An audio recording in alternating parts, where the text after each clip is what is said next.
la CNI, la nouvelle carte d'identification nationale, la nouvelle carte nationale d'identification, le gouvernement a décidé d'offrir aux citoyens haïtiens un nouveau passeport. Pour en parler, nous avons avec nous, en visioconférence ce soir, M. Peterson Noël, ancien ambassadeur d'Haïti auprès de la CARICOM. Bonsoir, M. Noël. Bonsoir, bonsoir à Radio Télémétropole. C'est un plaisir d'être avec vous ce soir.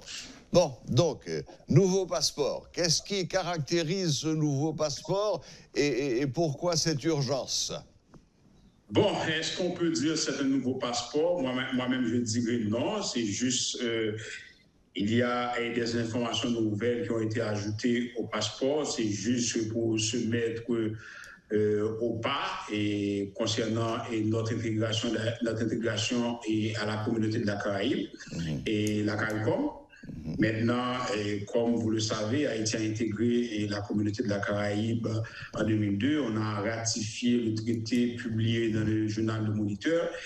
Et après, il y a d'autres étapes techniques qu'on doit, et que le gouvernement, et peu importe le gouvernement, doit entreprendre afin que la population, du moins les acteurs, puissent bénéficier véritablement de toutes les dispositions du traité. Notamment la libre circulation des personnes, la libre circulation des marchandises et la libre circulation des capitaux. J'imagine qu'il s'agit d'un passeport qui est plus sécurisé que l'ancien. Qu'est-ce qu'il y a comme... Bon, là, du point de vue technique, je ne vais pas... je ne sais pas trop du point de vue technique ce qui a trait et les spécificités techniques de sécurité, tout ça.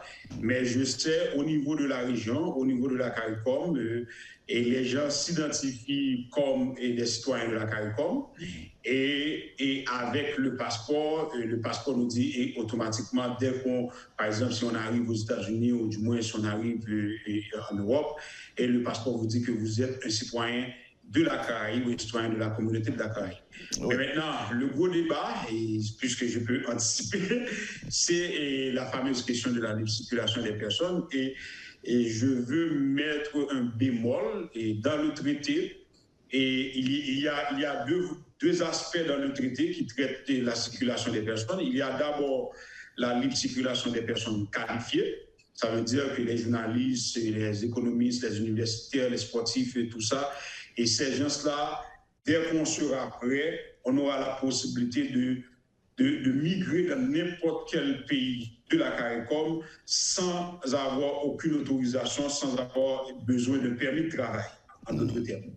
Mais également, il y a la possibilité pour les citoyens de la CARICOM puissent voyager sans visa. C'est la libre circulation tout court.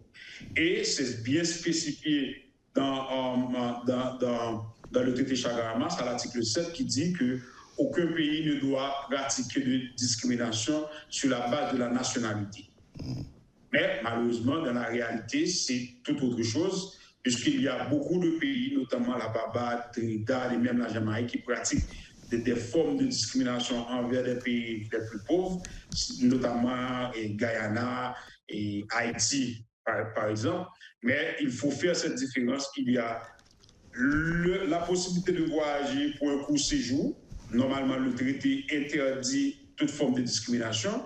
Et la possibilité de migrer vers un pays de la CARICOM, et ça concerne surtout les personnes qualifiées, les universitaires, les sportifs, etc. Bon, je vous ai bien entendu, mais qu'est-ce qu'on entend exactement par personnes qualifiées et qui qualifie ces gens-là? Bon, au niveau dans le traité, c'est clairement mentionné, il revient au ministère des Affaires étrangères des pays membres d'émettre ce certificat. Ça veut dire que dès que le ministère des Affaires étrangères à Port-au-Prince vous dit que vous êtes universitaire, ça veut dire que le certificat émis par le ministère des Affaires étrangères remplace automatiquement le permis de travail de n'importe quel pays de la Caraïbe. Donc c'est un document... Si vous voulez... Oui, je dis, c'est un document qui s'ajoute au passeport, alors. Non, il y a deux aspects. On a la possibilité de voyager, aller dans n'importe quel pays. Maintenant, si on décide de vivre définitivement dans le pays, on doit avoir un certificat de travail. Et aux États-Unis, on l'appelle en anglais le Social Security. Et c'est la même chose pour le Canada, mais dans la Caraïbe, on appelle c'est le permis de travail. Maintenant, pour obtenir ce permis de travail, c'est quelque chose de vraiment difficile, surtout dans les pays de la Caraïbe. Mais maintenant, étant donné qu'on est membre, et le traité prédit que n'importe quel citoyen peut décider à n'importe quel moment d'aller vivre dans n'importe quel pays de la CARICOM dès que ce citoyen ait en main le certificat et l'autorisant à le faire. Et ce certificat est émis par le ministère des Affaires étrangères de ce citoyen. Très bien. Bon. Et bien sûr, il y a des documents de base. Par exemple, si on ne peut pas dire qu'on est universitaire, ça veut dire qu'en soumettant le dossier, on doit ajouter les diplômes, tous les documents qui prouvent que vous êtes une personne qualifiée. Et ce document-là, ce permis ou ce certificat remplace automatiquement le permis de travail émis dans les pays de la région. Très bien. Bon, là, j'avoue que c'est un petit peu plus clair, donc je résume rapidement. Ce nouveau passeport n'apporte rien de sensationnel sur le plan technique, apparemment. C'est pas un passeport biométrique, par exemple. J'ai bien mentionné, il y a deux volets dans la libre circulation. Si vous voulez vivre, si vous voulez migrer définitivement vers la Jamaïque, il faut avoir ce document. Le certificat émis par le ministère des Affaires étrangères. Oui, j'ai bien maintenant, compris. Si vous voulez, et c'est là où la barre blesse, si vous voulez visiter la Jamaïque pour quelques jours, par exemple, c'est le cas des entrepreneurs haïtiens. Si vous allez là-bas juste pour faire affaire pendant 2 ou 3 jours, techniquement, ce passeport devait annuler cette question de visa. Mais dans la réalité, connaissant la situation actuelle du pays, où les agents de l'immigration de pratiquement tous les pays du monde considèrent les Haïtiens comme des potentiels migrants et des migrants illégaux, là, on bloque le plus souvent et c'est là où la situation est plus corsée. Oui. Par exemple, c'est le cas de la Barbade, et je me rappelle, il y a 2 ans, la Barbade avait appliqué l'article 7 du traité disant qu'il ne faut pas pratiquer la discrimination. Et ce qui s'est passé au bout d'un an, le gouvernement de la Barbade a dû rétablir cette question de visa parce qu'en 1 an, on a accueilli plus de milliers d'Haïtiens et ces Haïtiens se trouvent dans des situations vraiment catastrophiques, de misère et tout ça. Et on a dû rétablir cette question de visa pour les Haïtiens et vouloir visiter la Barbade. Voilà, ok. Finalement, à l'occasion de ce nouveau passeport qui est censé éliminer l'obligation de faire une demande de visa, si j'ai bien compris, nous allons quand même avoir 2 catégories d'Haïtiens. Nous avons les Haïtiens qui auront le nouveau passeport et qui seront exempts de visa s'ils vont pour une simple visite, et il y aura la catégorie des Haïtiens qualifiés, qui sont qualifiés par, je reprends ce que vous avez expliqué, qualifiés par le ministre des Affaires étrangères haïtien. Non, mais ça, c'est pour... Mais maintenant, ça existe dans pratiquement tous les pays. Les Européens peuvent voyager en Amérique, aux États-Unis sans visa. S'ils décident de migrer définitivement aux États-Unis, ça, c'est un autre processus. C'est la même chose. Maintenant, si vous voulez visiter les pays de la Caraïbe, oui, mais il faut dire qu'à l'état actuel, aucun pays de la Caraïbe, disons mieux à l'exception de la Dominique ou Saint-Vincent, mais pratiquement tous les pays de la Caraïbe n'acceptent pas les Haïtiens, n'acceptent pas l'entrée des Haïtiens sans visa. Et la raison principale, c'est la situation économique du pays.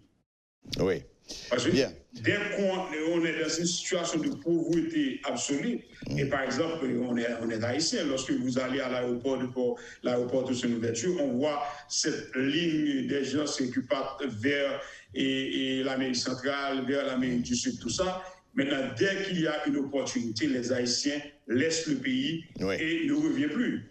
Maintenant, là, on parle de la Caraïbe, mais on parle des pays qui ont une superficie, le cas de Sainte-Lucie, qui est plus petite que la Gonâve.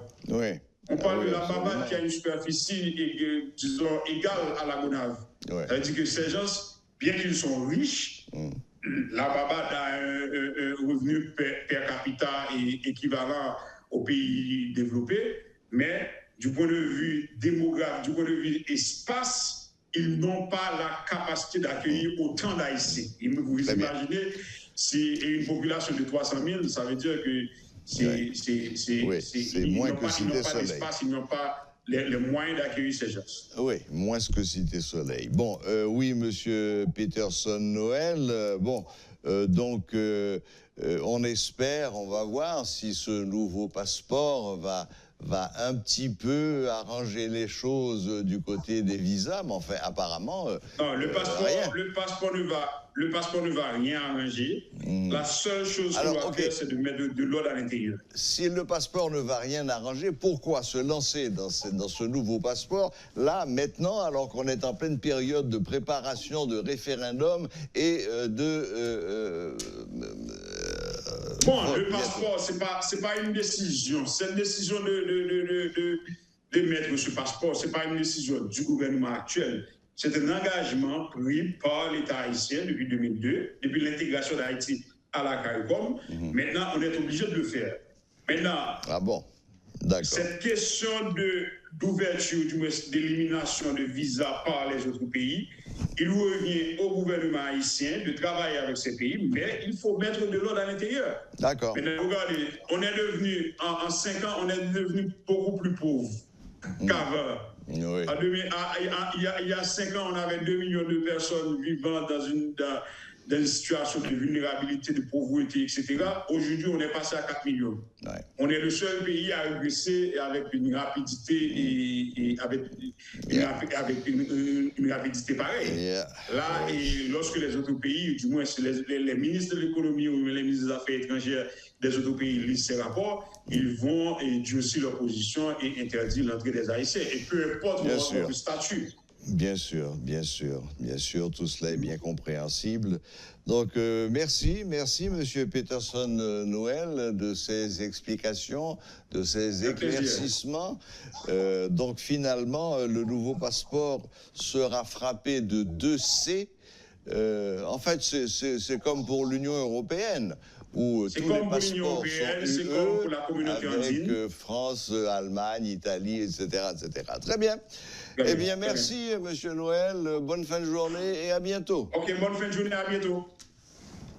Bye bye. Voilà, c'était Monsieur Peterson Noël, ancien ambassadeur d'Haïti auprès de la CARICOM, qui nous expliquait le pourquoi et le comment de ce nouveau passeport et de cette qualification qu'il faut obtenir pour aller s'installer dans les pays de la CARICOM.